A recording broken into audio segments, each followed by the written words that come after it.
Hi, నా పేరు కీర్తన, ఇది మా స్కూల్. ఇక్కడ నేను ఒక్కదాన్నే చదువుతున్నాను.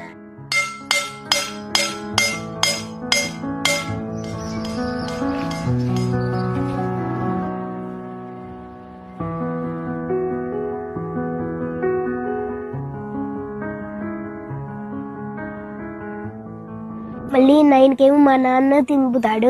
ఆ తర్వాత ఫస్ట్ టైము ఇంగ్లీష్ చదువుతా, తర్వాత తెలుగు చదువుతా. మళ్ళీ అన్నం తిని వచ్చిన తర్వాత ఈవీఎస్ చదువు. ఫస్ట్ టైము మ్యాథ్స్ చదువుతా, తర్వాత ఈవీఎస్ చదువుతా.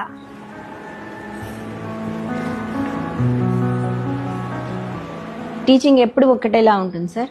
అది 10 మంది ఉన్నా, 20 మంది ఉన్నా, ఒకళ్ళున్నా ఒకటేలా ఉంటుంది. దానిలో ఎలాంటి చేంజ్ ఉండదు. కాకపోతే బర్డెన్ తగ్గుతుంది సార్.